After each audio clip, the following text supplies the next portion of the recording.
இந்த படத்தில் தான் முதலில் புரட்சி நடிகர் எம்ஜி ராமச்சந்திரன் என்று டைட்டிலில் பெயர் போடப்பட்டது. இந்த படத்தில் நடித்ததற்காக எம்ஜிஆர் அவர்கள் ஒரு பைசா கூட சம்பளமே வாங்காமல் நடித்தார் என்பது அவருடைய வள்ளல் தன்மைக்கு சான்றாக விளங்கக்கூடிய ஒரு செய்தியாகும். ஆக எம்ஜிஆர், ஜெயலலிதா, அண்ணாதுரை, கலைஞர் மு கருணாநிதி என்று 4 முதலமைச்சர்களும் சேர்ந்து தோன்றிய ஒரு படம் இந்த படம் தான்.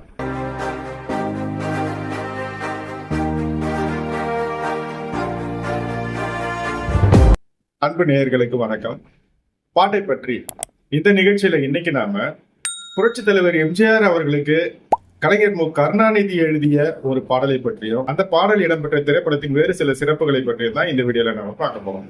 ஹீரோயிசம் என்ற புது ஸ்டைலை எம்ஜிஆர் ஃபார்முலா என்று 1960 வாக்கிலேயே ஏற்படுத்தி தமிழ் திரைப்பட வரலாற்றில் தவிர்க்க முடியாத ஒரு சக்கரவர்த்தியாக விளங்கியவர் புரட்சி தலைவர் எம்ஜிஆர் அவர்கள். கதையிலும் வசனங்களிலும் பாடல்களிலும் தனி கவனம் செலுத்தி தன்னுடைய இமேஜை உயர்த்துவதற்கான வழியை அந்த திரைப்படங்களில் அவர் மேற்கொண்டதே அவருடைய வெற்றிக்கு மூல காரணம் என்று சொல்லலாம். அதே போல திரைப்படங்களை தான் சார்ந்த கட்சியின் பிரச்சாரத்திற்காக பயன்படுத்திக் கொண்டவர்களில் எம்ஜிஆரை போல பயன்படுத்திக் கொண்டவர்கள் வேறு யாரும் இல்லை என்றே சொல்லலாம். 1970ஆம் ஆண்டு முரசொலி மாறன் கதை வசனம் தயாரிப்பில் மேகலா பிக்சர்ஸ் வெளியீடாக வெளிவந்த திரைப்படம் எங்கள் தங்கம். அந்த ஆண்டிலேயே என் அண்ணன், மாட்டுக்கார வேலன், தேடி வந்த மாப்பிள்ளை, தலைவன் என்று எங்கள் தங்கத்தையும் சேர்த்து மொத்தம் 5 படங்கள் வெளியாகின. தலைவன் படத்தை தவிர மற்ற 4 படங்களும் சூப்பர் ஹிட் படங்களாக அமைந்து 1970ஆம் ஆண்டு எம்ஜிஆருடைய வாழ்க்கையில் மறக்க முடியாத ஆண்டாக அமைந்தது. ஆனால் இவை எல்லாவற்றையும் விட எங்கள் தங்கம் படம் சூப்பர் டூப்பர் ஹிட்டாக அமைந்தது. பல சாதனைகளையும் வசூலையும் வாரி குவித்தது, பல விருதுகளையும் பெற்றது இந்த படம். இந்த படத்தில் தான் முதலில் புரட்சி நடிகர் எம்ஜி ராமச்சந்திரன் என்று டைட்டிலில் பெயர் போடப்பட்டது. அரசியல் வட்டாரத்தில் தொண்டர்களால் புரட்சி தலைவர் என்று ஏற்கனவே அழைக்கப்பட்டுக் கொண்டிருந்த புரட்சி தலைவர் எம்ஜிஆர் அவர்களுக்கு புரட்சி நடிகர் என்ற பட்டத்துடன் வெளிவந்த முதல் படம் இந்த படம் தான்.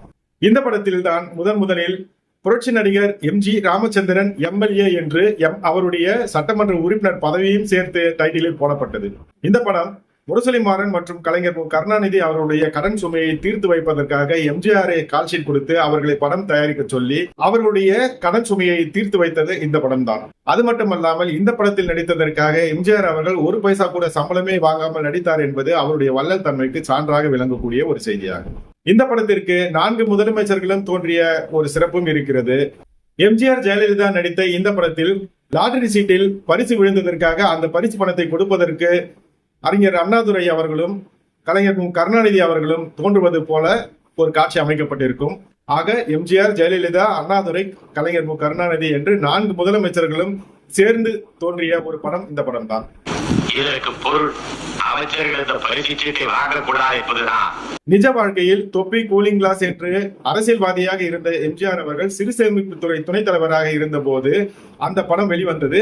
சிறு சேமிப்பின் முக்கியத்துவத்தை மக்களுக்கு பிரச்சாரம் செய்வதற்காக ஒரு காட்சியை உருவாக்கப்பட்டு அந்த காட்சியில் அப்போதைய அரசியல்வாதி எம்ஜிஆர் ஆகவே அந்த காட்சியில் எம்ஜிஆர் அவர்கள் தோன்றி நடித்திருப்பார். சிறு சேமிப்பு துணைத் தலைவர் புரட்சி நடிகர் அண்ணன் எம்ஜிஆர் அவர்கள் பேசுவார். இப்படி முழுக்க எம்ஜிஆர் ஃபார்முலாவாகவே எடுக்கப்பட்ட இந்த படத்தில் திமுகவின் கட்சி வண்ணமான கருப்பு சிவப்பு உடையிலும் தோன்றி திமுகவின் விளம்பரத்திற்காக எம்ஜிஆர் இந்த படத்தை பயன்படுத்தி இருப்பார். சிறந்த படத்திற்கான விருதையும், சிறந்த நடிகருக்கான விருதையும், சிறந்த குணச்சித்திர நடிகைக்கான விருதையும் ஆக ஒரு சேர 3 விருதுகளையும் அள்ளி குவித்தது இந்த படம். இந்த படத்தில் MS விஸ்வநாதன் இசையில் கவிஞர் வாலி எல்லா பாடல்களுமே எழுதியிருந்தார். அதில் ஒரு காதல் பாடலை எழுதுவதற்காக முரசொலி மாறன், MS விஸ்வநாதன் மற்றும் காவிய கவிஞர் வாலி 3 பேரும் அமர்ந்திருக்கிறார்கள். அப்போ டியூன் கொடுக்கிறாரு MS விஸ்வநாதன். அந்த டியூனுக்கு முதலடிய வாலி எழுதிடுறாரு. அடுத்து அடி அவருக்கு வராம தடைப்பட்டு போகுது. அந்த நேரம் பார்த்து கலைஞர் வராரு. வந்து என்ன வாலி பாட்டை எழுதியாச்சா அப்படின்னு கேட்கிறாரு. ஒரு லைன் எழுதிட்டேனே, ஆனா அடுத்த அடி வரமாட்டுது, அது வந்துடுச்சுன்னா மலமலன்னு எழுதிடுவேன் அப்படின்னு சொல்றாரு. எங்க நீ எழுதின அந்த ஒரு வரியை சொல்லுங்க பாக்கலாம் அப்படின்னு கேட்கிறாரு கலைஞர். உடனே வாலி என்ன சொல்றாரு, நான் அளவோடு ரசிப்பவன் அப்படின்னு முதலடியை சொல்றாரு. அவ்வளவுதானே, எதையும் அளவிற்கு கொடுப்பவன் அப்படின்னு போட்டுக்குங்க அப்படின்னு சொல்றாரு. வியந்து போகிறார் கவிஞர் வாலி. எம்ஜிஆருடைய குணத்தை 3 வார்த்தையில எவ்வளவு சுலபமா சொல்லிட்டாரு அப்படின்னு வியந்து மீதி இருக்கிற பாடலையும் பலன் எழுதி முடிக்கிறாரு. அந்த பாடல் இதுதான். நான் அளவோடு ரசிப்பவன், எதையும் அளவின்றி கொடுப்பவன். இந்த பாடல் ரெக்கார்டிங் போது அந்த பாட்டை கேட்கிறாரு எம்ஜிஆர். அந்த 2வது வரி அவருக்கு ரொம்பவும் பிடிச்சு போயிருது.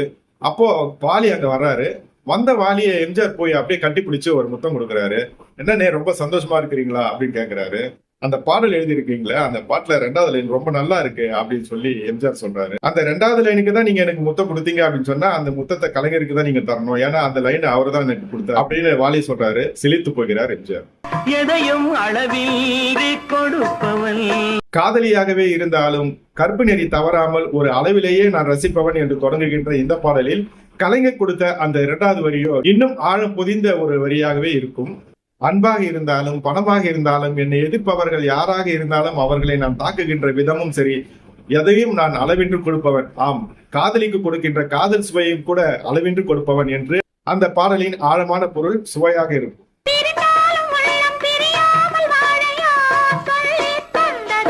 உருவங்களாக நாம் இருந்தாலும் உள்ளத்தின் அளவில் நாம் பிரியாமல் வாழ்வதற்கு நமக்கு யாரும் கற்றுத்தரவில்லை என்று ஒட்டுமொத்த காதலர்களின் மனநிலையை படம்பிடித்து காட்டுகின்ற அழகிய வரிகள் அவை.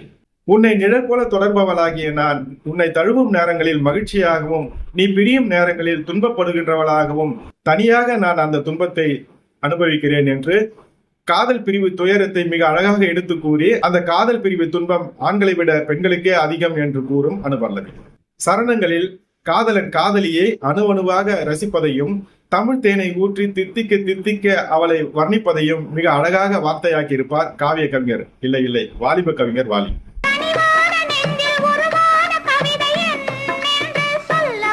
தன் இமேஜையும் கட்சியின் வளர்ச்சியையும் கலைஞரின் கடன் சுமையையும் தீர்த்ததோடு கோடிக்கணக்கான ரசிகர்களுக்கு விருந்தாகவும் அமைந்த புரட்சித் தலைவர் எம்ஜிஆர் அவர்கள் நடித்த எங்கள் தங்கம் படத்தில் இடம்பெற்ற இந்த பாடலை நீங்கள் கேட்பதற்காக டிஸ்கிரிப்ஷன்ல முழு லிங்கையும் கொடுத்திருக்கிறேன், பாருங்க. இந்த வீடியோ பத்தி உங்க மனசுல இருக்கிற எண்ணத்தை இந்த வீடியோட கமெண்ட் பகுதியில கமெண்ட் பண்ணுங்க. நாம அடுத்த வீடியோல வேற ஒரு பாடலோட சந்திக்கலாம். வணக்கம்.